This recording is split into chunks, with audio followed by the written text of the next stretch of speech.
Hola, buenos días a todos y a todas desde la Confederación Regional Empresarial Extremeña. Gracias por acompañarnos esta mañana a través del canal Crex TV en esta nueva edición de la Píldora Informativa. Hoy vamos a hablar sobre un tema tan trascendente y necesario como lo es la normativa laboral para víctimas de violencia de género.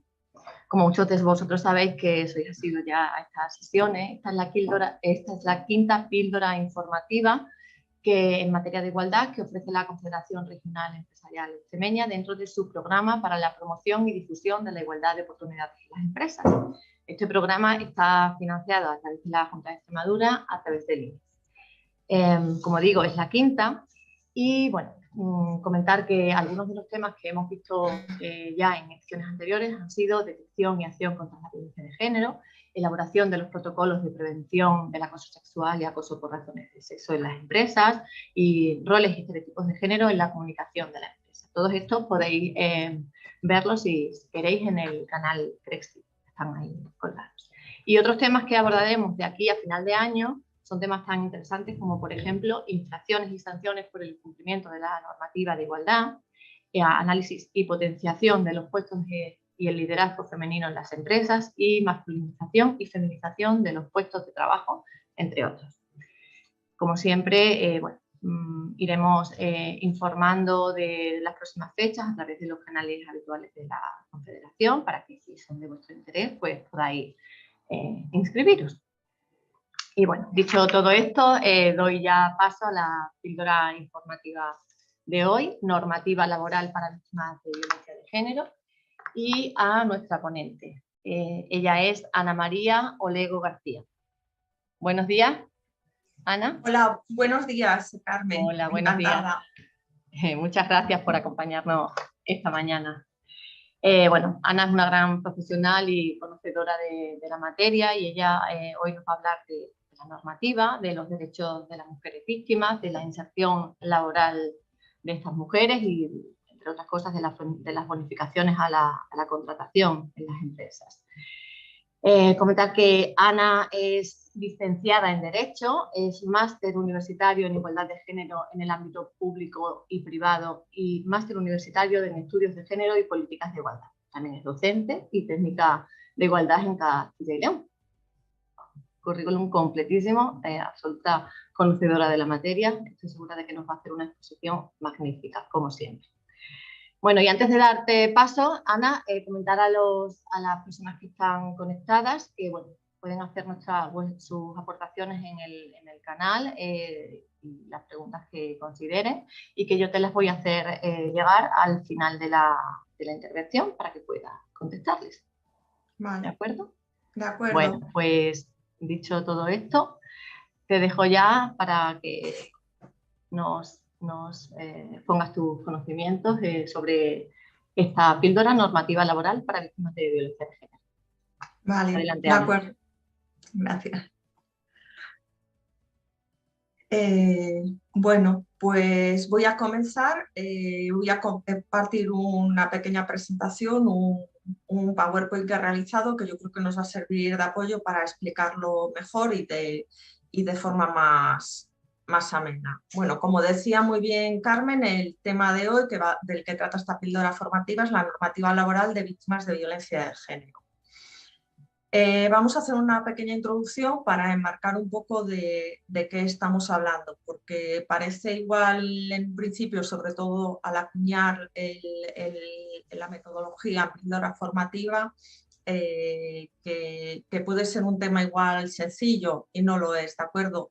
Es una materia que está sometida a avances continuos y constantes, actualizaciones, ¿de acuerdo? Entonces lo que vamos a hacer es situar un marco un poco de dónde estamos hablando y unas pequeñas pinceladas, pero bueno, ya explicaré un poco también metodología en el caso de las personas que realizan asesoramientos o tratan con las personas víctimas de violencia de género, bueno, pues cómo tienen que también afrontar los asesoramientos o algunas técnicas de mejora. Vale, lo que comentaba un poco, ¿de qué estamos hablando? Normativa laboral, muy importante. realmente la normativa de violencia de género es muy amplia. Hay normativa de familia, normativa judicial, normativa penal, normativa de los servicios sociales, etcétera, etcétera. Nosotros nos vamos a centrar en la normativa laboral, ¿de acuerdo? La normativa laboral relacionada con las víctimas de violencia de género, con la violencia de género. Bueno, pues digamos que aquí hay dos grandes bloques de materias. Una son los permisos y licencias que tienen las mujeres víctimas de violencia de género cuando están ocupadas en el mercado de trabajo, las trabajadoras por cuenta ajena. Y bueno, tenemos que vienen... Estas normativas vienen reguladas en el Estatuto de los Trabajadores. En el caso de que sean trabajadores en la administración pública hay que echar un vistazo al Estatuto Básico del Empleado Público, y en el caso de que sean trabajadoras dadas de alta en el RETA como autónomas, pues el Estatuto del Trabajador Autónomo. Y luego hay otro gran bloque o pequeño bloque que es el relacionado igual con prestaciones y también igual bonificaciones a la contratación, que bueno, esto está recogido principalmente en la Ley General de la Seguridad Social, ¿vale?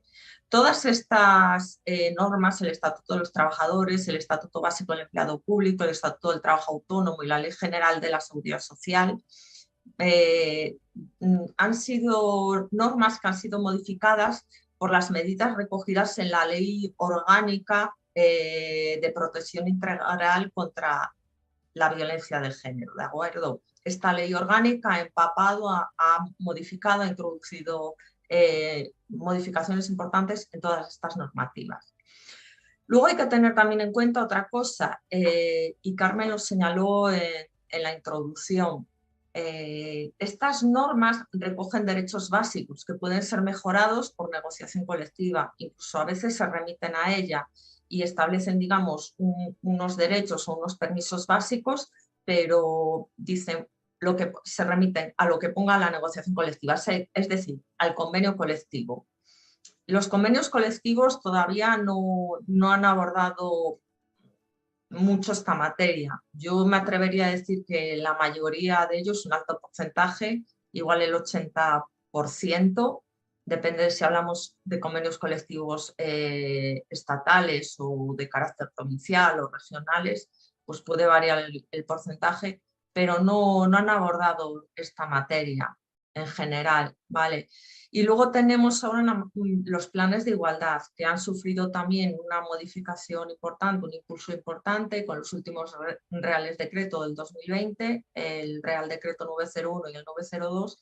Y en los planes de igualdad yo creo que sí que se está tocando más los derechos relativos sobre todo a los permisos y licencias de las víctimas de violencia de género, porque veremos que otras cosas, como las relacionadas con la Ley General de la Seguridad Social, que son prestaciones que concede el INS, o otro tipo de permisos para los cuales se necesita igual autorización judicial o consentimiento, alguna medida judicial, pues evidentemente desde los convenios colectivos y los planes de igualdad no se pueden llevar a cabo estas mejoras. Pero bueno, eso lo vamos a ver luego según vayamos viendo los permisos, las licencias y las bonificaciones a los contratos u otro tipo de ayudas, lo volvemos a repasar. Esto simplemente es un poco la planificación, ¿vale? Y recordemos eso, que hablamos de normativa laboral. Vale, ahora también me ha parecido muy importante dejar claro quiénes son las víctimas de violencia de género. Vale, sabemos que son las mujeres, pero muchas veces decimos mujer víctima de violencia de género. Incluso en los propios textos de las normas es lo que se utiliza, mujer víctima de violencia de género. Bueno, a mí sí que me gusta dejar, pero muy claro, porque es muy importante, que no hay un solo perfil de mujer víctima de violencia de género ni una sola situación, ¿de acuerdo? De lo que vamos a hablar hoy es de María, de Elena y de Luz, que son, aunque parezcan son tres situaciones también muy concretas porque hay muchísima más. En este caso, bueno, pues vemos aquí que María es empleada por cuenta ajena en una empresa. Y además, María tiene dos menores a su cargo, un niño y una niña, ¿vale? No solo la situación laboral puede ser diferente en las mujeres, sino que también otro tipo de condiciones como la situación familiar, incluso la procedencia, la nacionalidad, si es extranjera o no es extranjera, si tiene discapacidad o no, ¿de acuerdo? También tiene incidencia en los permisos, ayudas, bonificaciones y sobre todo en las propias necesidades que tienen las mujeres para abordar la situación de violencia de género. Bueno, en este caso nos vamos a centrar en María, que es una empleada por cuenta ajena, en Elena, que es autónoma, y Luz, que es funcionaria en la administración pública. Vale, Luz vemos que está pensando, bueno, pues en el resto de las mujeres que hay mujeres de diferente edad, hay mujeres desempleadas, hay mujeres ya en edad de jubilación, hay mujeres que también igual pueden ser menores de edad y todas ellas son víctimas de violencia de género. ¿La normativa laboral a quién se aplica? Bueno, pues principalmente a quienes están en estas situaciones. Están ocupadas en el mercado de trabajo, bien como empleadas por cuenta ajena, bien como autónomas o bien como funcionarias. Incluso en el caso de funcionarias de la administración pública o más bien trabajadoras de la administración pública hay diferente tipología. No es lo mismo ser funcionaria que ser una trabajadora laboral en una administración pública. Y no es lo mismo trabajar en la administración pública en una entidad local, como puede ser un ayuntamiento, incluso una diputación provincial, o en un órgano ya regional, como puede ser la Comunidad Autónoma de Extremadura, o ser funcionaria de la Administración General del Estado. Incluso dependiendo de la administración pública en la que se trabajen, pues también los derechos o los mecanismos de protección pueden ser diferentes. Esto que dejo aquí planteado desde un principio sí que me parece importante, sobre todo a la hora de tener en cuenta de cómo en función del tipo de trabajadoras que seas, del lugar donde trabajes, pues parece que también tienes acceso a diferentes ayudas o a diferentes mecanismos de protección. Lo recordaré en las conclusiones, pero yo creo que, bueno, que las modificaciones en las normas que se han llevado a cabo en los últimos años y que imagino que se seguirán avanzando en los próximos, deberían de ir a unificar un marco común de protección similar y homogéneo para todas las trabajadoras, mujeres víctimas de violencia de género, independientemente de cuál sea la empresa en la que trabaja. ¿Vale? Aquí en este marco sí que ya os digo que parece que las que mejor están son las mujeres que trabajan en la administración pública. Le seguirían las empleadas por cuenta ajena, sobre mejor las que están en empresas grandes con diferentes centros de trabajo que las que trabajan en empresas más pequeñitas y por último las trabajadoras autónomas, que son las que, bueno, las que están un poco en peor condición de solicitar ayudas o bonificaciones. Vale, bueno, eso serían las mujeres, un poco en las que nos vamos a centrar ahora, víctimas de violencia de género. ¿Cómo se acredita quiénes son víctimas de violencia de género? ¿Basta que una mujer diga, yo soy víctima de violencia de género? No, no es así. Tiene que existir una sentencia condenatoria por un delito de violencia de género. Esto es importante, sentencia, pero también el término de condenatoria. Vale, para las personas que no lo sepáis, bueno, hay dos tipos de sentencias, unas que son definitivas y otras que son firmes. Las definitivas son aquellas que pueden dictar un juzgado, pero todavía cabe recurso. En las firmes es cuando ya no es posible ningún tipo de recurso. Aquí engloba las dos, basta que sea una sentencia condenatoria, tiene que ser condenatoria, no absolutoria. ¿De acuerdo? Pero da igual si cabe recurso contra ella o no, si es definitiva o firme, cualquiera de ellas serviría. Una orden de protección. La orden de protección, bueno, es una resolución judicial que se dicta para proteger a la mujer y, bueno, implica, pues, por ejemplo, estamos acostumbrados y acostumbradas a oírlas antes en el telediario, medidas de alejamiento, de privación del uso de armas al agresor, etcétera, etcétera. ¿De acuerdo? Cambio de alejamiento del domicilio, del lugar de trabajo de la víctima, etcétera. Otra medida, resolución judicial que acuerde una medida cautelar. Bueno, pues también sería un instrumento para acreditar la condición de víctima de violencia de género. Informe el Ministerio Fiscal y luego a partir del año 2000, de mayo del 2018, ya en el año 2019, hubo una modificación muy importante y se han incorporado otros instrumentos que también acreditan la condición de víctima de violencia de género. Esto es muy importante. ¿Por qué? Porque los primeros instrumentos de acreditación de la condición de víctima de violencia de género implicaban que la mujer hubiera interpuesto una denuncia judicial. Aunque la mujer fuera víctima de violencia de género, si no ponía denuncia, parece que no podía acreditar esa condición. Vale, a partir del año 2018, de mitad del 2018, ya en el 2019, se han incorporado otros instrumentos, ¿de acuerdo?, que posibilita que las trabajadoras puedan acreditar que son víctimas de violencia de género independientemente de que hayan puesto una denuncia o no. Eso es muy importante. Bueno, pues tenemos aquí un informe de los servicios sociales, el informe de servicios especializados, como pueden ser los servicios de sanidad o igual pues servicios de pisos de emergencia o casas de acogida, etcétera, etcétera. Lo tenemos aquí, informe de servicios de acogida a víctimas de violencia de género y, bueno, otros títulos previstos en normativas sectoriales pues de diferentes comunidades autónomas o organismos o entidades locales, ¿vale?, que acrediten esa condición de la trabajadora como víctima de violencia de género. Vale. No nos vamos a meter tampoco en datos estadísticos, pero sí que conviene recordar un poco. No tenemos datos, bueno, sí, datos actualizados aquí, sí, el trimestre de este año, del año 2022. Bueno, vemos cómo hubo un repunte en el año 2017, pero el número, estos son denuncias, ¿vale? En los últimos, desde el año 2017, creo recordar que esa fecha, no ha habido mujeres asesinadas en Extremadura, ¿vale? Pero sí denuncias por violencia de género. Por ejemplo, aquí en el cuarto trimestre del 2021 había un dato acumulado de 701 denuncias, ¿vale? Solo de denuncias. Si tenemos en cuenta aquellas mujeres trabajadoras víctimas de violencia de género que pueden acreditar esa situación sin haber interpuesto denuncia, pues esta cifra sería más elevada todavía.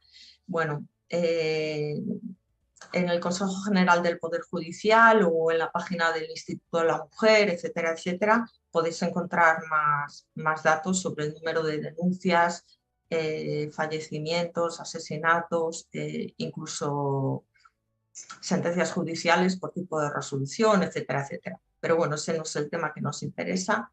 Vamos a centrarnos hoy aquí. Bueno, esto ya lo hemos dicho. Una cuestión que es muy, muy importante, y seguro que aquellas personas que realizáis asesoramiento directo a víctimas de violencia de género os ha salido en alguna ocasión. ¿Hasta cuándo? ¿Cuándo empieza una mujer, una trabajadora, a ser víctima de violencia de género y cuándo termina? ¿Vale? Pensando en el ejercicio de los derechos y medidas que vamos a ver a continuación.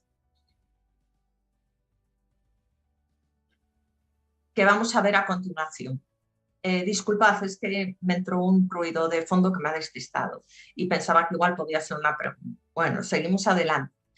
Bueno, pues aquí en este caso, por ejemplo, ha habido dos sentencias. Tenemos aquí una del Tribunal Superior de Justicia de Valladolid y otra del Tribunal Superior de Justicia de Madrid. Dependerá, yo creo que también del derecho que se ejercite en cada caso y del instrumento también por el cual la víctima de violencia de género acredite su situación. En cualquier caso, el Tribunal Superior de Justicia de Valladolid, ¿qué consideró? Pues que no hay ninguna norma que regule y limite temporalmente la condición de víctima de violencia de género. Dice que acreditada la condición no desaparece porque se adopten determinadas medidas cautelares en el orden penal, ni tampoco incluso por la muerte del agresor, siendo las secuelas físicas y psíquicas dejadas por la violencia ejercida que suelen perdurar mucho en el tiempo, incluso no desaparecer nunca totalmente, por lo que el fallecimiento del agresor no extingue el derecho, en este caso a la renta activa de inserción, que era la que había solicitado la mujer trabajadora víctima de violencia de género. Bueno, en este caso estaría desempleada o igual había abandonado el puesto de trabajo. En cambio, el Tribunal Superior de Justicia de Madrid, ¿de acuerdo?, consideró que solo se puede acceder durante el periodo al que se entienden las medidas de protección, ¿de acuerdo? Pues igual las medidas cautelares, etcétera, etcétera.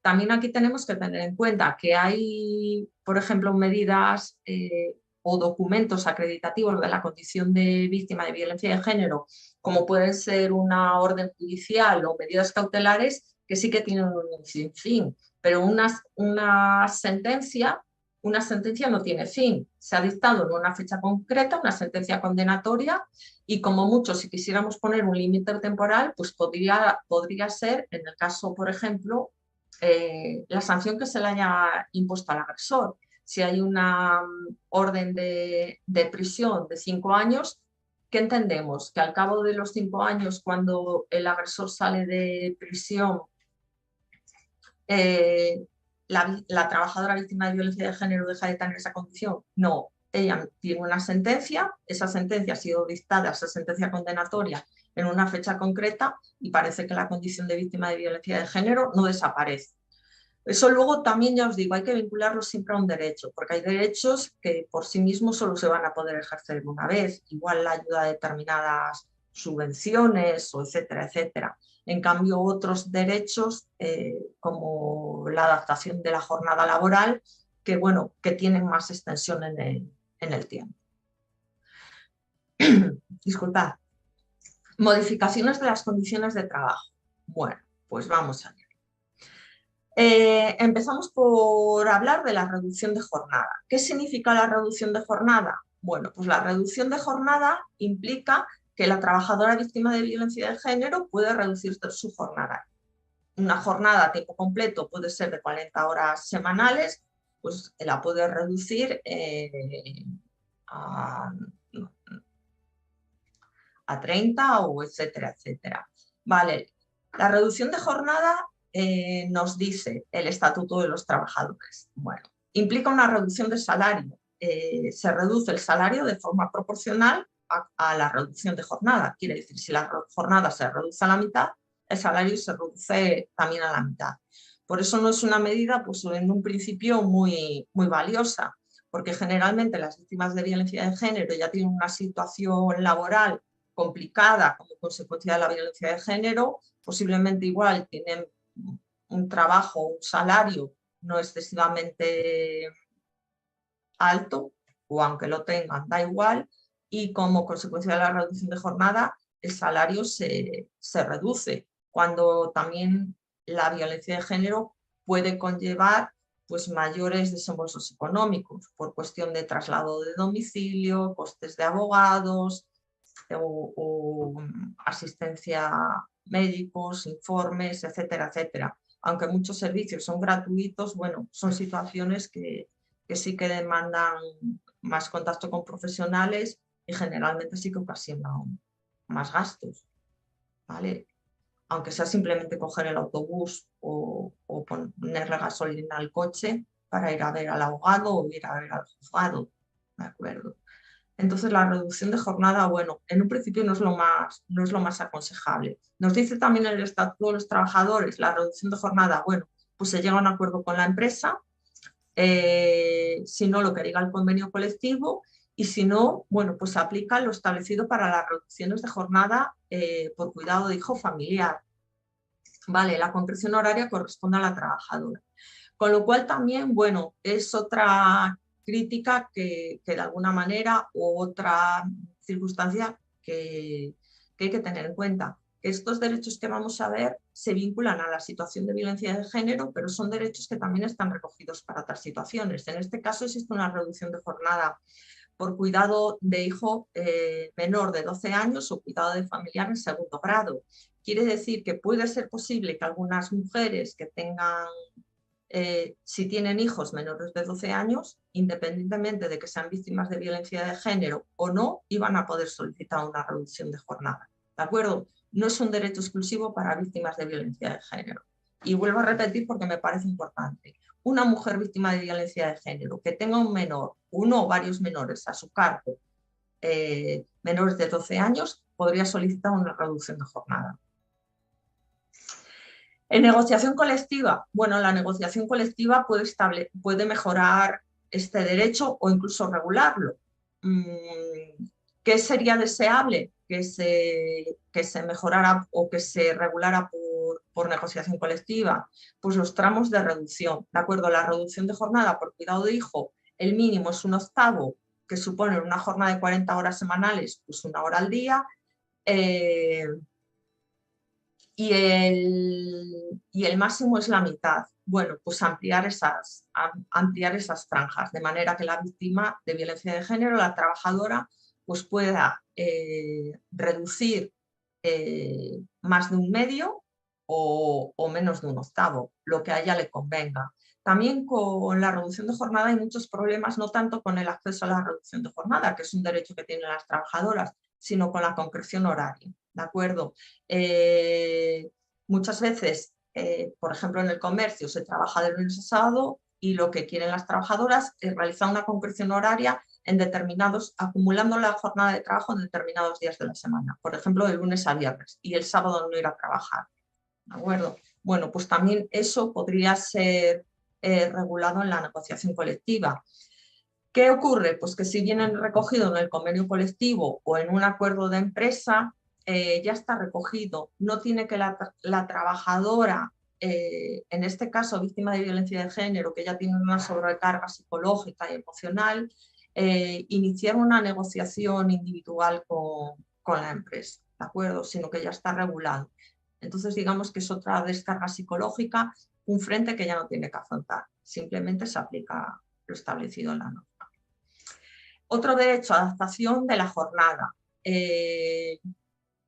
Una medida más benevolente, mejor que la reducción de jornada. ¿Por qué? Porque en este caso sí que puede significar una adaptación del horario sin reducción, con lo cual no reduce el salario, horario flexible, pues a la entrada o a la salida, el trabajo a distancia, facilitar a la trabajadora o el trabajo a distancia, que tampoco tiene por qué ser trabajar de su domicilio, sino desde otro lugar, o al revés, dejar de trabajar a distancia, pensar que igual hay trabajadoras que trabajan a distancia en el hogar y es justo donde se produce la violencia. Entonces la solución en este caso pues, sería volver a trabajar a la empresa, o otras que se consideren también más adecuadas. ¿Vale? Por negociación colectiva, en el convenio colectivo, en los planes de igualdad, bueno, o por acuerdos en cada una de las empresas. Bueno, que el plan de igualdad es de empresa, entonces sería un instrumento adecuado también para abordar. Bueno, pues se puede regular esto para tener más certezas o para adecuar, digamos, la adaptación de jornada con lo que pone el Estatuto de los Trabajadores un poco a la realidad de cada empresa. No todas las empresas tienen las mismas condiciones, algunas igual ya tienen un horario flexible, otras igual trabajan a turnos, otras trabajan los 7 días de la semana, etcétera, etcétera. Cada empresa sabrá lo que puede ofrecer a este tipo de trabajadoras y lo que resulta más conveniente. Movilidad geográfica y cambio de centro de trabajo. Bueno, la movilidad geográfica se puede entender cuando se requiere un cambio de residencia, de domicilio. Bueno, porque es necesario trasladarse pues igual a otra provincia, a otra comunidad autónoma, etcétera, etcétera. El cambio de centro es más, se refiere más a cambio de centro en el mismo lugar. Pensemos, por ejemplo, en cadenas de supermercados que dentro de una misma población pues pueden tener diferentes centros de trabajo. Bueno, pues se puede cambiar a la trabajadora de un centro a otro. Pensemos en situaciones que es habitual, en el que la trabajadora y el agresor trabajan en el mismo centro de trabajo. Bueno, depende también de la intensidad de la violencia. Hay veces que será necesario que la trabajadora se desplace a otra comunidad autónoma porque el riesgo es muy, muy grave, y en otras cosas el riesgo no tiene esa intensidad y simplemente lo que se necesita es un alejamiento. Entonces tampoco es necesario un cambio de residencia. Con trasladar a la trabajadora a otro centro de trabajo, aunque sea dentro de la misma localidad, sería suficiente para asegurarnos de su integridad física. ¿Vale? Bueno, en cualquier caso de ¿a qué da derecho a la trabajadora víctima de violencia de género a ocupar otro puesto del mismo grupo profesional o categoría equivalente, ¿vale? En otro centro de trabajo de la empresa? Tiene que existir vacante en otro centro. Esto es muy importante, ¿de acuerdo? Si hay cambio de color es porque son cosas en las que hay que poner atención. ¿Qué empresas van a tener otros centros de trabajo? Pues evidentemente empresas grandes. Una empresa pequeñita y hablamos igual del comercio de proximidad o, por ejemplo, determinadas, aunque sean franquicias, negocios de peluquería, de estética, etcétera, etcétera. Me refiero también a este tipo de negocios porque son sectores de actividad feminizados, donde mayoritariamente trabajan las mujeres. Las mujeres no trabajan en general en sectores industriales donde las empresas son más grandes y tienen otros centros de trabajo, ¿de acuerdo? Ahí trabajan los hombres. Las mujeres trabajan en el comercio, en sanidad, en enseñanza, esos son igual centros de trabajo, sectores ya más vinculados a la administración pública, pero en lo que son las empresas privadas trabajan en empresas más pequeñitas. También, bueno, pues igual en residencias de la tercera edad, en servicios de atención a mayores, también son igual empresas que pueden tener diferentes centros de trabajo y sobre todo igual en supermercados, centros comerciales o grandes superficies también. Bueno, la duración inicial de la movilidad geográfica o del cambio de centro es de 6 meses, se reserva al puesto anterior y al cabo de 6 meses la trabajadora debe de elegir si se queda en ese nuevo puesto de trabajo, ¿de acuerdo? O regresa al anterior. ¿Qué se podría aquí recoger en el convenio colectivo, en los planes de igualdad o en los acuerdos de empresa? Bueno, pues ampliar este periodo inicial de 6 meses. Pues, por ejemplo, en lugar de que la trabajadora tenga que elegir a los 6 meses si se queda en el nuevo puesto de trabajo o regresa a su centro anterior, pues darle un año, ¿de acuerdo? Ampliar estos 6 meses pues a 12 meses y que tenga que elegir al cabo de un año y no 6 meses, que parece que es un periodo de tiempo para este tipo de situaciones muy corto.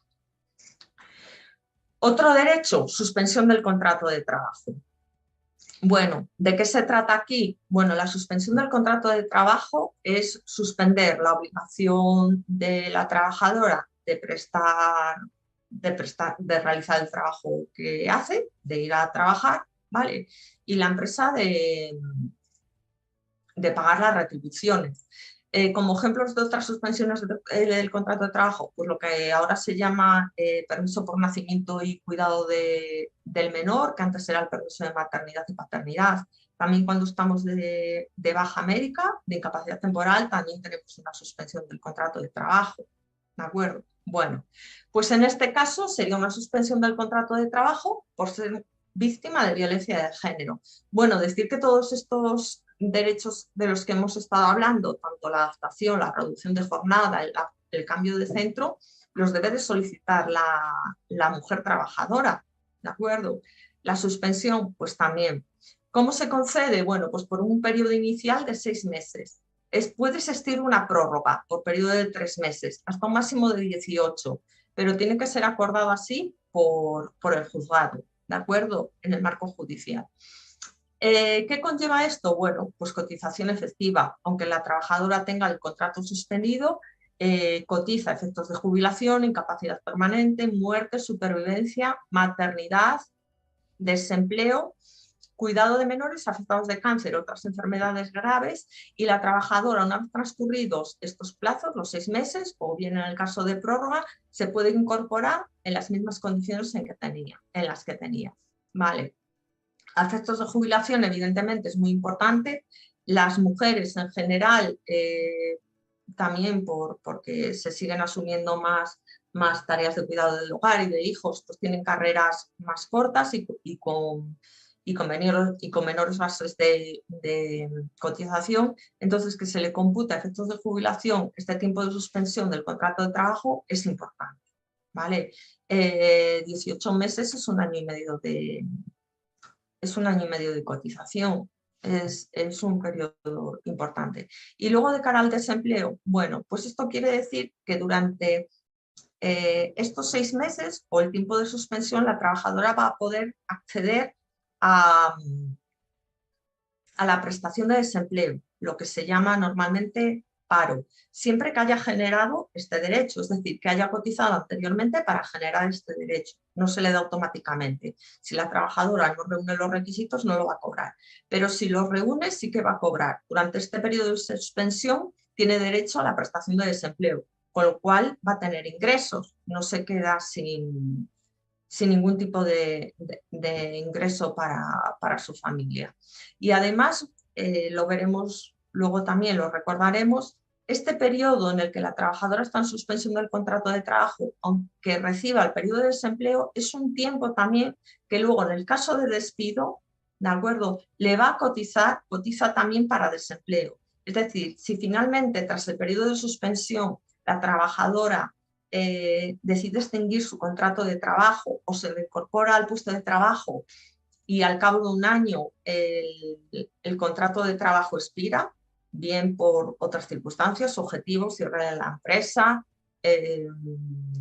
finalización del contrato temporal, no renovación, etcétera, etcétera, la trabajadora tendría derecho también a la prestación de desempleo y este tiempo se entendería cotizado, ¿vale?, para acceder a esa nueva prestación de desempleo. Negociación colectiva, es decir, ¿qué se puede negociar aquí o qué se puede mejorar por convenio colectivo, acuerdo de empresa o en los planes de igualdad? Bueno, pues yo a veces sí que veo mejoras.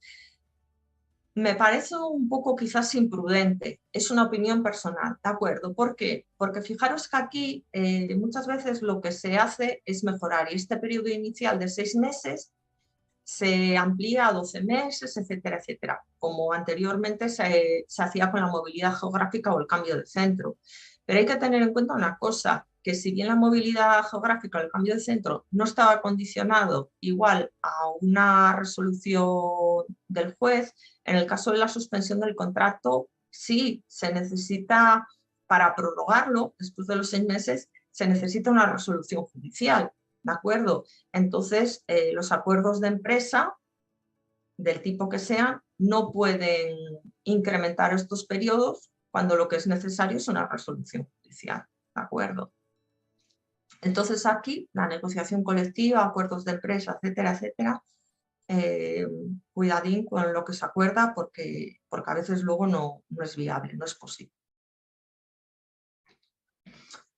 Otra cuestión, esta también es importante, ausencias o faltas de puntualidad, ¿vale? Fijaros que en este caso, bueno, seguimos aquí con María, la trabajadora por cuenta ajena en una empresa, ¿vale? Va a necesitar tiempo igual para ir al juzgado, pues para el proceso de separación y divorcio, para el proceso penal de violencia de género, de condena al otro agresor por las agresiones, igual para el cambio de colegio de los niños, para buscar otra vivienda, para ir a servicios sociales, hablar con la trabajadora social, para visitar igual, disculpad, a la Confederación Regional Empresarial de Extremadura, a que le realicen asesoramiento o bien incluso al Instituto de la Mujer. Disculpad un momentín que se me seca la garganta. Vale, va a necesitar tiempo para ir. Bueno, si muchas veces igual el horario de trabajo no coincide con el de estos centros, ¿de acuerdo? Normalmente la administración pública solo abre por las mañanas. Si el trabajo de María es solo de mañanas, pues se va a tener que ausentar del trabajo para ir a estos centros y pedir asesoramiento e información. Lo mismo los juzgados. Determinados organismos no tienen horario de tarde y si María trabaja por las mañanas va a necesitar ausentarse. ¿Qué ocurre aquí? Bueno, sabemos que las ausencias o faltas de puntualidad en un supuesto normal de una trabajadora que no sea víctima de violencia de género, una trabajadora o un trabajador, pueden dar lugar a un despido disciplinario. ¿De acuerdo? ¿Qué ocurre en este caso? Bueno, pues lo que dice la ley es que estas faltas de puntualidad o asistencia al trabajo, siempre en que sean justificadas por los servicios sociales o de salud, no pueden ser la causa de un despido disciplinario. Eso sí, la trabajadora debe de comunicarlo a la empresa a la mayor brevedad. ¿Por qué pongo aquí entre interrogación retribuidas? ¿Por qué no dice la normativa, el Estatuto de los Trabajadores o la Ley Orgánica de Medidas de Protección contra la Violencia de Género que tengan que ser retribuidas? Entonces sí que es cierto que aquí, bueno, pues en acuerdos de empresa, planes de igualdad o convenios colectivos, muchas veces se recoge que este tipo de ausencias sean justificadas y además retribuidas, es decir, que no supongan una pérdida de salario para la mujer trabajadora. Pero la normativa básica, repito, no dice nada. Eso hay que que acordarlo o negociarlo. Entonces, también os digo, en todos estos derechos hay que ver, estamos hablando de María, trabajadora por cuenta ajena, hay que echar un vistazo al Estatuto de los Trabajadores y también, por supuesto, al convenio colectivo de aplicación para ver qué recoge. El Estatuto de los Trabajadores va a recoger la normativa básica, pero luego el convenio colectivo puede recoger mejoras respecto al Estatuto de los Trabajadores. Hay que dar lectura a los dos documentos, ¿de acuerdo? El convenio colectivo pues depende del sector en el que trabaje cada trabajador, ¿vale? En este caso, María, por ejemplo, si trabajara en el comercio de metal, pues el convenio colectivo del comercio de metal. Si trabajara en el cuidado de personas mayores, pues el convenio estatal de referencia. Continuamos. Otro derecho, extinción voluntaria del contrato de trabajo. Bueno, sabemos que cualquier persona, sea hombre y mujer, en una situación normal, cualquier persona que estemos trabajando por cuenta ajena, podemos extinguir el contrato de trabajo por decisión propia, ¿de acuerdo? Un ejemplo más común. Se trabaja en una empresa y recibimos una oferta de trabajo mejor en otra o en la administración pública. Bueno, pues le decimos a la empresa en la que normalmente estábamos trabajando: queremos rescindir la relación contractual, la baja voluntaria, no es que la empresa se te despida, sino que tú te vas para irte a otra. Vale, ¿qué ocurre en los casos de extinción voluntaria? Pues que el trabajador o la trabajadora que se da de baja voluntaria, que rescinde su relación contractual de forma voluntaria, no tiene derecho a la prestación de desempleo. ¿De acuerdo? En este caso, ¿qué ocurre? Pues hay una medida de protección a las víctimas de violencia de género. Puede ser que la mujer trabajadora víctima de violencia de género decida rescindir su contrato de trabajo. ¿Por qué? Porque necesita irse a vivir a otro lugar, pero la empresa no tiene centros de trabajo en otra provincia o en otra comunidad autónoma.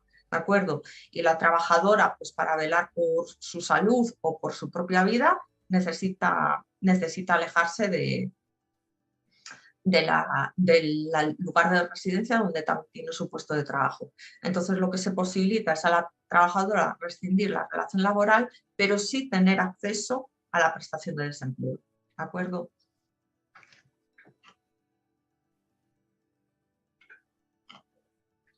Vale, la prestación de desempleo se solicita, bueno, al SEPE, donde se hace normalmente. Disculpad. ¿Qué debe de aportar la trabajadora al SEPE? Bueno, pues acreditar el documento que acredite su condición de víctima de violencia de género, ¿de acuerdo? Y un documento de la empresa en el que la empresa diga, bueno, que la trabajadora se ha dado de baja de forma voluntaria por su condición de víctima de violencia de género. Que no sea un despido de la empresa o una finalización de un trabajo temporal, etcétera, etcétera. Bueno, aquí he rescatado dos sentencias que me parecen muy interesantes. No lo comenté al principio, cuando veíamos igual los diferentes perfiles de las personas, de las mujeres trabajadoras, pero existe una situación muy habitual y es que las trabajadoras muchas veces trabajan o con el agresor o para su agresor, ¿de acuerdo? Puede ser que es habitual, sobre todo igual en negocios de hostelería, bien porque la víctima y el agresor tengan los dos el negocio en común, sean los dos autónomos, estén dados de alta en el régimen de trabajadores autónomos, ¿vale? O bien porque suele ser así, ¿eh? No es un estereotipo, un prejuicio.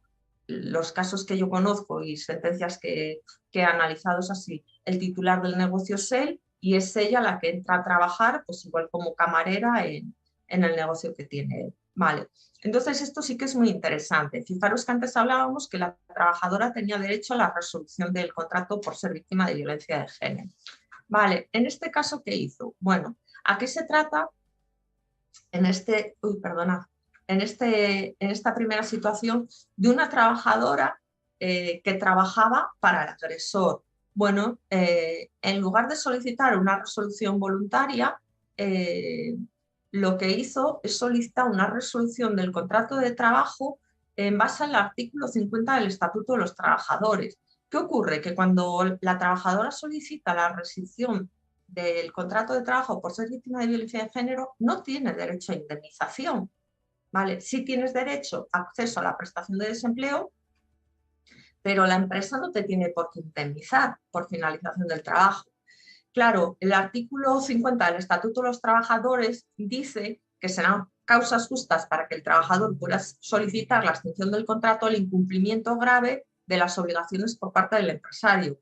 En este caso, bueno, pues se vulnera un derecho fundamental como es el cuidado de la salud, la integridad física.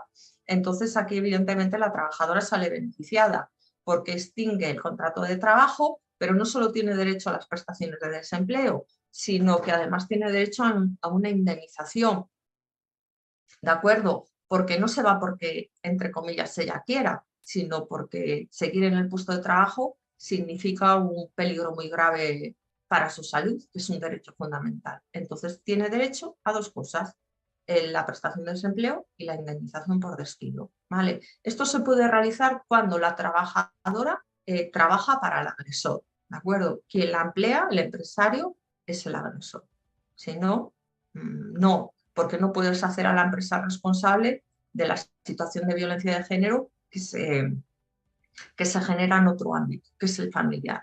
Bueno, hasta ahora estábamos hablando de María, que era trabajadora por cuenta ajena. Ahora vamos a hablar un poquito de Luz, que trabaja en la administración pública y es funcionaria. Vale, en general, a las personas que trabajan en la administración pública se le aplica todos los derechos, tienen los mismos derechos que las que trabajan por cuenta ajena. Vale, reordenación o reducción de la jornada de trabajo, que ya lo hemos visto también. Movilidad geográfica, justificación de las faltas de asistencia y excedencia. Vale, ¿por qué de alguna manera he puesto la movilidad geográfica de esta manera? He intentado resaltarla porque aquí sí que hay alguna diferencia. Luz, que trabaja en la administración pública, sí que va a tener algunos beneficios a mayores relacionados con los que tiene María, que trabaja en una empresa por cuenta ajena. Vale. Y son estos que vamos a ver a continuación. En el caso de la movilidad geográfica, fijaros lo que decíamos de María, que si las trabajadoras, María trabajara en una empresa muy grande, ¿vale? Pues son empresas que sí que tienen otras localizaciones en el territorio español o incluso en el extranjero y podría ejercer ese derecho, pero si no, es muy difícil. ¿Qué ocurre con la administración pública? Pues y que además tiene que existir vacante. No solo la empresa tiene que tener otros centros, sino que tiene que existir una vacante en ese centro para que la trabajadora pueda trasladarse. Dos condiciones. Primero, que tenga centro y segundo, que exista vacante. Bueno, en el caso de Luz, que trabaja en una administración pública, no es necesario que exista vacante. ¿De acuerdo? La administración pública tiene la obligación de trasladar a Luz, aunque en otro centro no exista una vacante que sea obligatoria, que tenga necesidad de ser cubierta. Aquí no me quiero tampoco extender, pero sí que lo quiero dejar señalado para que, bueno, prestéis atención en función de las trabajadoras que os lleguen a pedir información. Vale, no es lo mismo, lo decíamos, un ayuntamiento puede tener varios centros de trabajo, pero los tiene dentro de su municipio, con lo cual se puede cambiar a la trabajadora de centro, pero no existe movilidad geográfica. Para que exista movilidad geográfica habría que tener convenios de colaboración entre unos ayuntamientos y otros. Lo mismo ocurre con las diputaciones provinciales. La trabajadora podría tener acceso a moverse dentro de un ámbito territorial mayor, porque una provincia tiene un ámbito mayor que el de un municipio. Pero para que pueda acceder, a veces no se logra la protección cambiando a la trabajadora de centro y del lugar de residencia dentro de la propia provincia, sino que es necesario irse a otra. Pues tiene que haber convenios de colaboración para la movilidad geográfica de las víctimas de violencia de género entre diferentes provincias. Esto yo lo he visto, no os puedo decir ahora exactamente de dónde, pero sí que existe. Y lo mismo, no lo voy a repetir, entre diferentes comunidades autónomas, ¿vale? Sí que existen convenios de colaboración. Desde aquí también, bueno, pues a las personas que tengáis responsabilidad política o institucional y podáis promover este tipo de convenios de colaboración para la movilidad geográfica de las víctimas de violencia de género, bueno, pues desde aquí también aprovechamos la ocasión para animaros a fomentar este tipo de convenios. Bueno, y luego Luz, la excedencia. Le ocurre una cosa que se comprende fácilmente.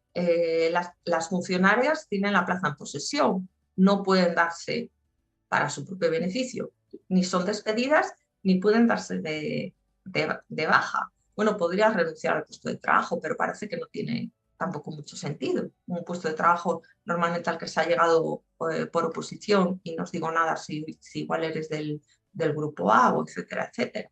Vale, entonces, ¿qué ocurre? Bueno, en el caso de las funcionarias pueden solicitar excedencia y fijaros, sin tiempo mínimo de prestación de servicios. Normalmente para las excedencias voluntarias de cualquier tipo de trabajo te exigen un tiempo mínimo de prestación de servicios de 1 año y luego, bueno, pues depende, pero puede ser el mínimo normalmente igual son 4 meses de excedencia y el máximo 5 años. ¿De acuerdo? En este caso no es necesario completar el año de trabajo en la administración pública de que se trate. ¿De acuerdo? La puedes solicitar igual. Luego, además, la excedencia computa antigüedad, carrera y también para cotizaciones a la seguridad social. El periodo inicial es de 6 meses con reserva de puesto y luego, bueno, puede haber prórrogas por 3 meses hasta un máximo de 18, pero por decisión judicial, ¿de acuerdo? Que en el juzgado que lleve el tema de violencia de género, posiblemente sea el juzgado de violencia contra las mujeres, bueno, pues lo considere oportuno. Si os fijáis un poco, esto aplica a las trabajadoras por cuenta ajena, al caso de María sería la suspensión del contrato de trabajo, ¿de acuerdo? Un beneficio muy grande que tienen aquí las trabajadoras de las administraciones públicas, las funcionarias, no el personal laboral, solo las funcionarias, que los 2 primeros meses, de acuerdo, perciben las retribuciones íntegras. En excedencia, con carácter general, no se percibe nada, ¿vale? Tú te vas del puesto de trabajo y te quedas sin salario, ¿vale? En este caso, las funcionarias sí. 2 primeros meses, derecho a percibir las retribuciones íntegras. Bueno, ahora vamos a ver qué ocurre con Elena. Elena es autónoma, está de alta en el régimen especial de la Seguridad Social de trabajadores autónomos. Vale, cese de actividad. Claro, Elena es autónoma. Bueno, los derechos que hemos visto para María, que trabaja por cuenta ajena, o para Luz, que trabaja en la administración pública, de reordenación del horario de trabajo, de la actividad, de justificación de las ausencias, no tiene sentido, porque su propia jefa es ella.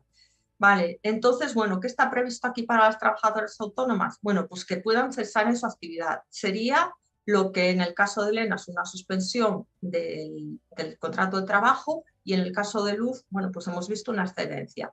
En el caso de Elena, cesa la actividad durante un determinado periodo de tiempo. Bueno, ¿qué se hace? ¿Qué significa eso realmente? Pues la suspensión de la obligación de cotizar a la Seguridad Social durante 6 meses. Y lo mismo que ocurre en las situaciones de suspensión y de excedencia. Se le considera en situación de alta a la Seguridad Social y por tanto cotiza a efectos de jubilación, incapacidad permanente, muerte, supervivencia, etcétera, etcétera. Vale. Aquí tampoco cabe ningún acuerdo de empresa o negociación colectiva, etcétera, etcétera. ¿De acuerdo? No existe. La única posibilidad que existe es la mejora de la normativa, ¿de acuerdo? De las normas que regulan este tipo de derechos. Bueno, ahora vamos con mejoras de protección en el empleo. Despido nulo. Bueno, el despido puede ser o por causas objetivas, ¿de acuerdo? Y lo vamos a ver aquí, o un despido disciplinario. Bueno, ¿Qué significa despido nulo? Significa que la empresa no puede despedir a una trabajadora por el hecho de ser víctima de violencia de género o ejercer alguno de los derechos que hemos visto anteriormente, adaptación del horario de trabajo, reducción de jornada, ausencias, etcétera, etcétera. ¿De acuerdo? Ese despido sería nulo. La nulidad del despido significa la obligación de la empresa de readmitir a la trabajadora en el mismo puesto que tenía. ¿De acuerdo? No es un despido improcedente, por el cual la empresa puede decidir si la reincorpora o la despide con indemnización. No, en el despido nulo la reincorporación es inmediata, ¿vale? Entonces, vale, vamos a hacer alguna precisión y comprenderemos mejor. En este caso, una sentencia del Tribunal Supremo dice: se confirma la procedencia de un despido disciplinario a una trabajadora porque la empresa conoció su condición de víctima de violencia de género con posterioridad a los hechos que se le imputan. Dice, además no había hecho. En este caso, ¿qué ocurre? Bueno, pues la empresa despidió a una trabajadora, un despido disciplinario, pero es que la trabajadora no había comunicado a la empresa que era víctima de violencia de género, ni siquiera había hecho uso de sus derechos. Entonces, imaginaros, la trabajadora pues ausentó durante un determinado tiempo, llegó tarde, etcétera, etcétera, pero la empresa no sabía que era víctima de violencia de género, no tenía. Entonces, bueno, o bien alegó que el despido por causas objetivas, pues realmente era por causas objetivas y no por ser víctima de violencia de género, ¿de acuerdo? El hecho de ser víctima de violencia de género no bloquea la situación de despido. No quiere decir que por ser víctima de violencia de género la empresa no pueda despedir a esa trabajadora. Sí que la puede despedir. Lo que no puede es despedirla por ser víctima de violencia de género o ejercer uno de los derechos de los que hemos hablado anteriormente. Bueno, aquí lo mismo. Vale. En ese caso sí que es aconsejable que las personas que son víctimas de violencia de género y vayan a solicitar algún derecho o ausentarse de trabajo porque tengan eso, pues que cambio, mudanzas, cambio de domicilio, etcétera, etcétera, bueno, pues que lo comuniquen a la empresa y además lo comuniquen por escrito. Indemnización por despido. ¿Qué ocurre aquí? Bueno, dice, cuando la trabajadora haya necesitado reducir su jornada de trabajo por ser víctima de violencia de género, el derecho que veíamos anteriormente, que suponía la reducción de la jornada de trabajo, la reducción del salario en la misma proporción, ¿vale? Imaginaros que finalmente, pues porque es un contrato temporal, llega a su finalización. ¿Qué indemnización tendría que dar la empresa?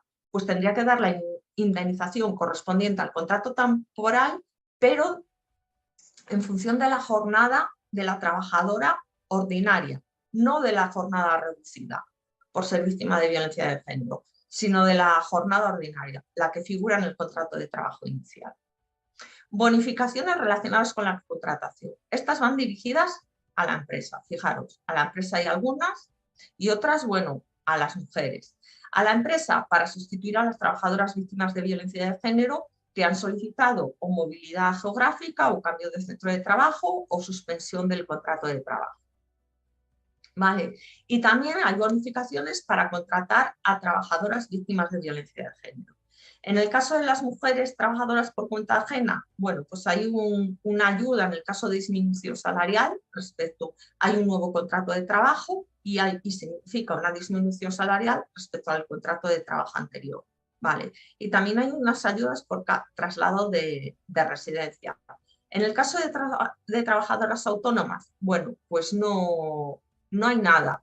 He puesto aquí interrogantes porque sí que me parece que bueno, que igual habría que hacer una reflexión sobre la necesidad de realizar cambios normativos y que estas trabajadoras, bueno, pues si necesitan hacer un cambio de residencia, por ejemplo,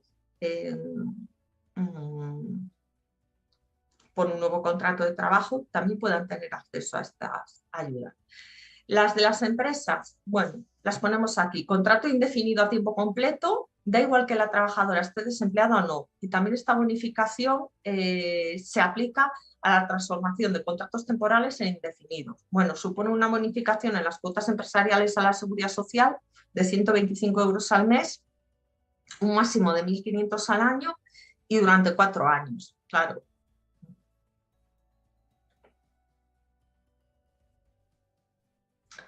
Si multiplicamos 1.500 al año por 4 años, nos salen unos 6.000 euros aproximadamente.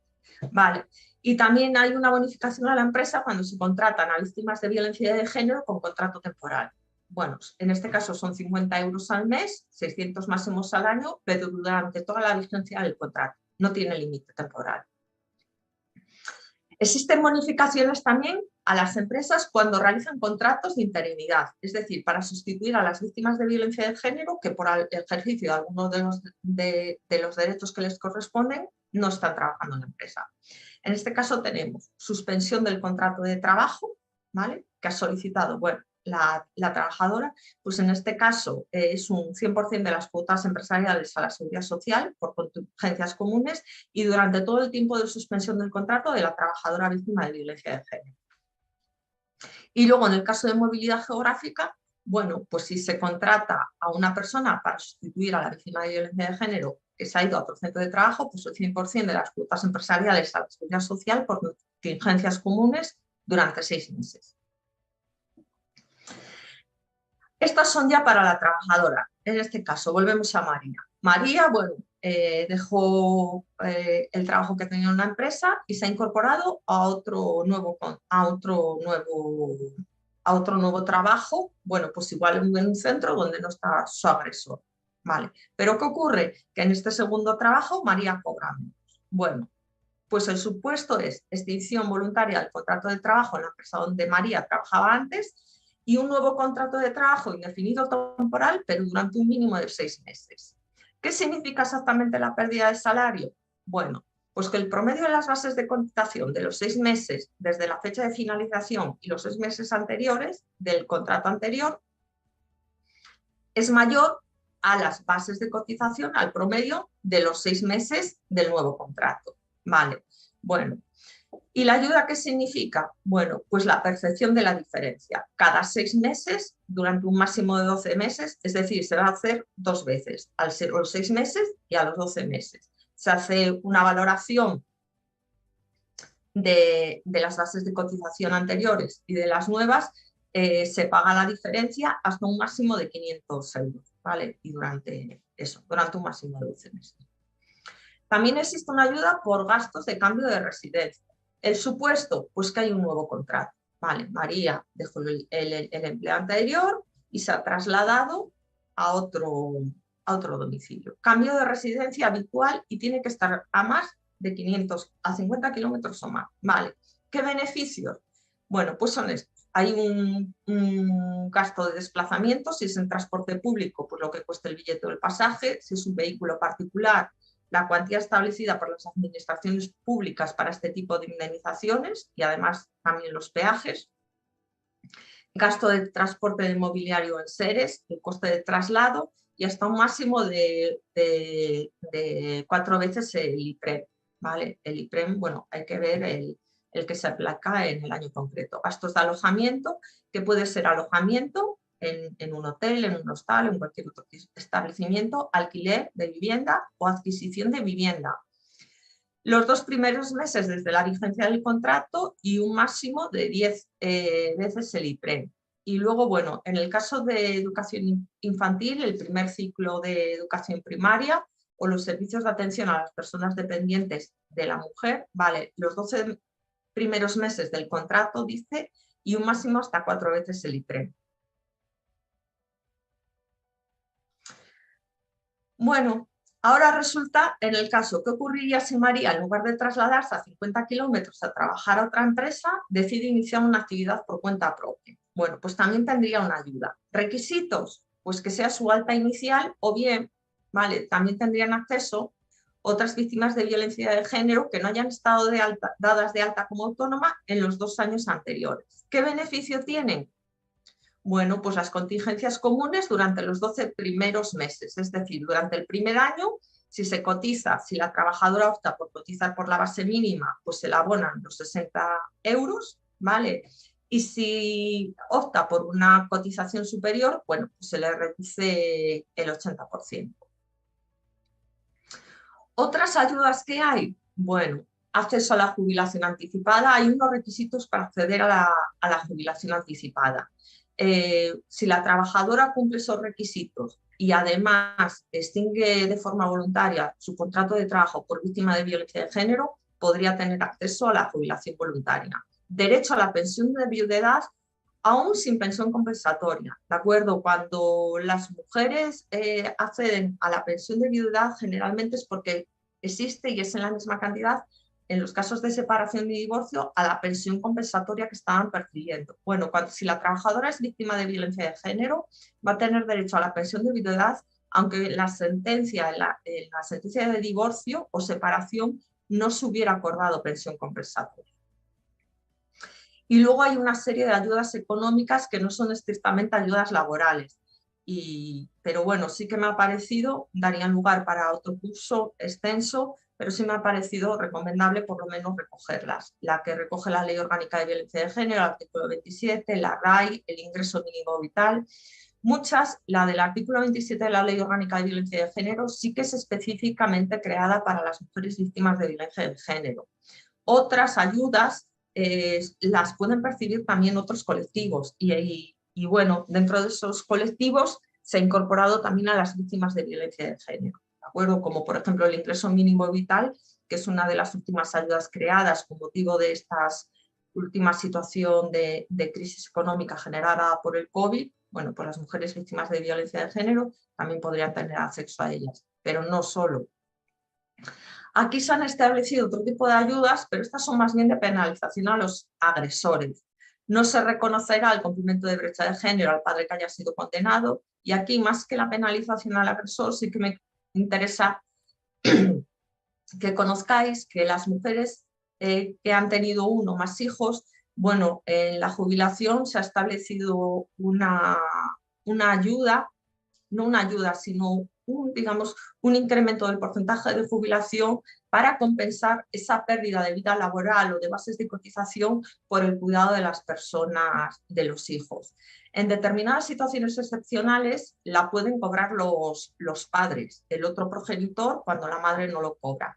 Si el progenitor es víctima de violencia de género, no tiene acceso a ella. Y luego, por supuesto, tampoco tiene acceso a la pensión de viudedad.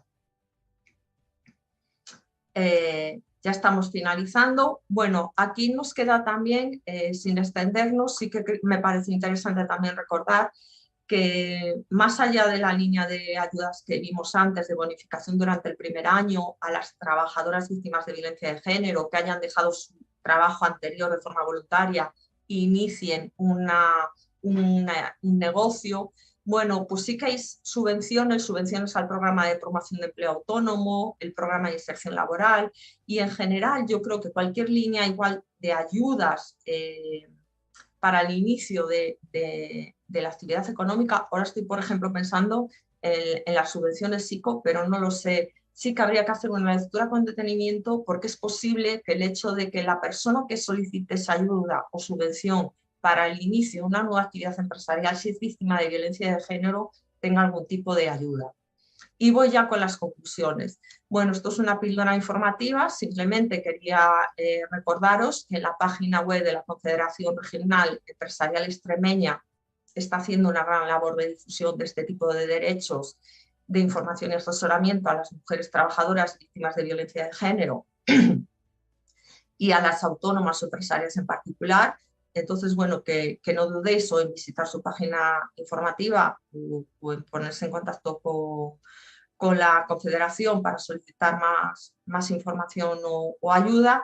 Y también, bueno, pues en el portal de la Junta de Extremadura, en el Instituto de la Mujer de Extremadura, pues también hay una serie de recursos, ¿de acuerdo?, para las víctimas de violencia de género. También podéis solicitar información y ayuda. Y, por supuesto, recordar el teléfono de atención de urgencias y emergencias para víctimas de violencia de género, el teléfono 112. Repasamos bonificaciones a la empresa, lo que hemos visto, ayudas a las trabajadoras, diferenciando por cuenta ajena, reta y trabajadoras de las administraciones públicas. ¿Qué habría que hacer en el futuro? Revisar las normas para mejorar la protección y homogeneizar que todas las trabajadoras víctimas de violencia de género, independientemente del régimen o del lugar de trabajo, pues tengan las mismas ayudas o el acceso a la misma protección. Bueno, También la posibilidad de introducir mejoras viene en los convenios colectivos, en los planes de igualdad y los protocolos de violencia de género en las empresas, que habló Carmen en la introducción. En Extremadura y desde la Confederación Regional Empresarial Extremeña se están promoviendo este tipo de protocolos de violencia en las empresas, pero son todavía muy pocas empresas que los tienen. Y sí que ahí lo dejo, porque lo señalo, pero de cara a una línea de trabajo futura que me parece muy importante. Y es que cuando una empresa tiene una trabajadora víctima de violencia de género, hay que protegerla, pero no es fácil. El último caso que yo he conocido es en la administración pública. Ella trabaja en un hospital y el agresor es visitador médico. Entonces, sí que en este caso la administración tiene la obligación de proteger a la trabajadora. ¿Cómo lo hace? Bueno, pues diseñar igual protocolos de violencia de género en las empresas para proteger a las trabajadoras víctimas de violencia de género del agresor. En otros casos, el agresor no tiene por qué acceder a la empresa, pero sí que puede esperar a la trabajadora cuando ésta sale de trabajar, o incluso acceder al edificio si trabajan en edificios coworkings o en edificios de oficina. Bueno, puede haber múltiples posibilidades de situaciones. Yo creo que en ese sentido se ha trabajado todo poco y sí que me parece también que no se puede dejar a las empresas con una responsabilidad tan grande solas, si me permitís la expresión, sino que yo creo que desde las instituciones y las administraciones públicas también hay que tener conciencia de la responsabilidad que en estos casos tiene que asumir las empresas, o porque ya las empresas tienen la obligación de velar por la salud de las trabajadoras, y bueno, pues hay que desarrollar trabajos, convenios de colaboración, guías, protocolos en este sentido. Y bueno, nada más, hasta aquí llegamos. Espero que esta píldora informativa os haya resultado útil y muchísimas gracias por vuestra atención. Si queréis plantear alguna pregunta, pues estaré encantada de recibirlas y responderlas ahora las que pueda, y si no, bueno, pues por otro medio, correo electrónico o lo que sea.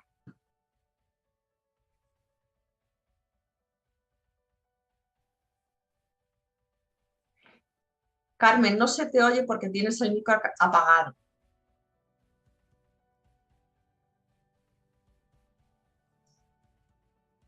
A ver, disculpad. Ahora. Decía que, bueno, que muchísimas gracias por tu intervención, ha sido magnífica y detallada. Y bueno, creo que estarán de acuerdo conmigo en que ha sido muy, muy ilustrativo y muy clarificador el hecho de haber expuesto los contenidos a través de estos presupuestos de María, Elena y Luz. Y bueno, comentarte pues eso, que creo que ha sido tan clarificador todo que no tenemos ninguna pregunta. Así es que nadie, en principio, parece ser que nadie tiene ninguna duda acerca de lo expuesto. Y bueno, como tú has dicho, si alguien quiere luego trasladar alguna pregunta o cualquier cosa, puede hacerlo a través del canal y la contestamos a posteriori. Así es que, bueno, Ana, pues hasta aquí con esta píldora informativa. Muchísimas gracias por participar, por tu colaboración y por transmitirnos tus conocimientos. Siempre un placer. Bueno, muchas gracias, Carmen. Vale. Bueno, y a todos los que nos habéis acompañado, y igualmente agradeceros vuestra participación y vuestro interés, y como ha dicho Ana, espero que haya sido una información útil. Y bueno, como dije al principio de la presentación, vamos a tener píldoras informativas de aquí a final de año con temas en materia de igualdad muy interesantes, y esperamos que participéis igual que lo habéis hecho en esta ocasión, en ocasiones anteriores. Muchísimas gracias a todos y que tengáis un buen día.